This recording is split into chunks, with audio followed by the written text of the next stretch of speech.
What people are reacting to right now is not just one story. It is a chain of events that connects global power pressure with local fear on Nigerian streets. And once you listen carefully, you will understand why many Nigerians are uneasy, confused, and at the same time emotionally invested in how this whole thing is unfolding. The statements coming from the United States have stirred strong reactions, while the situation back home in places like Ekpoma has made ordinary citizens feel exposed and unsafe. And all of this is happening at the same time. The discussion around possible foreign military action against Nigeria has returned to public conversation after comments attributed to former US leadership figures resurfaced, warning that Nigeria should not test American resolve when it comes to security concerns. The tone of those statements alone was enough to spark debates across social media, television discussions, and private conversations.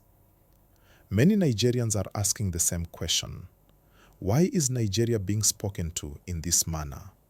And what exactly is the intention behind such strong words? At the heart of this issue is insecurity. For years, Nigeria has struggled with different forms of violence across several regions. And despite ongoing efforts by security agencies, the fear felt by citizens has not disappeared. When powerful foreign voices speak about Nigeria in a threatening way, it creates anxiety, not just because of the words themselves, but because of what they could lead to. No country wants to feel like its sovereignty is being questioned, or its internal challenges are being used as justification for external pressure. As you are watching this, please remember to like this video and subscribe to the channel, because it helps us keep bringing you clear and honest stories like this, explained in a way everyone can understand.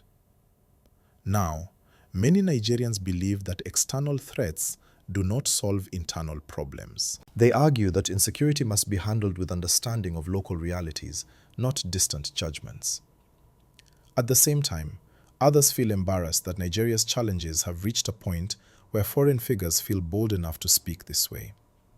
That mix of anger, fear, and frustration is what is shaping public reaction right now.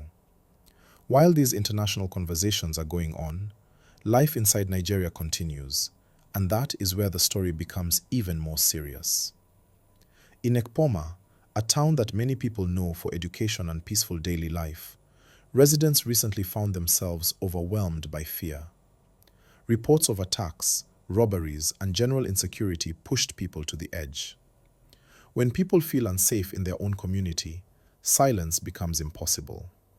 Residents took to the streets not because they wanted trouble, but because they wanted to be heard.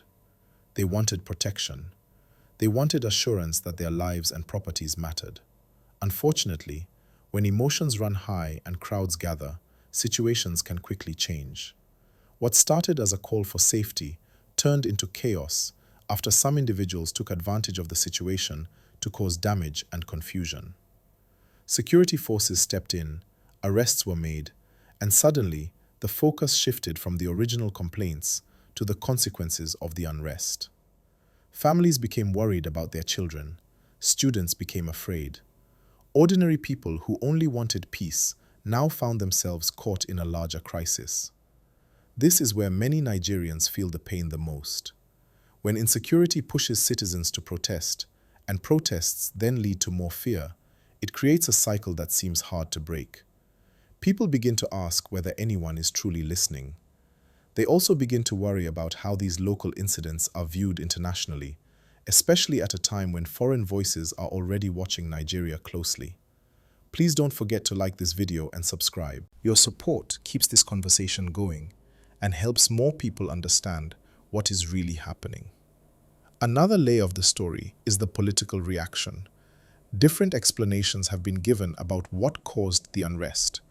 And when there are multiple narratives, trust becomes fragile. Some believe the protests were genuine cries for help. Others believe external influence or hidden agendas played a role. In situations like this, the truth often sits somewhere in the middle, but ordinary people are the ones who suffer while arguments continue. What makes this story even more sensitive is the timing. When a country is under international scrutiny, every internal crisis feels heavier. Every protest, every arrest, every statement is watched more closely than usual. This pressure can affect how leaders respond and how citizens interpret those responses. For many Nigerians listening to this story, the biggest concern is simple: safety.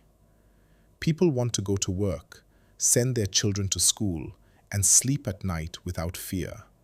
They want their country respected abroad and stable at home. They want strong leadership without intimidation from outside forces. As this situation continues to develop, one thing is clear: words matter. Statements from powerful figures can raise tension or calm it. Actions taken locally can either rebuild trust or deepen division. Nigeria is at a point where careful decisions are needed, both internally and diplomatically. If you are finding this breakdown helpful, please like the video and subscribe to the channel so you don't miss the next part of this story.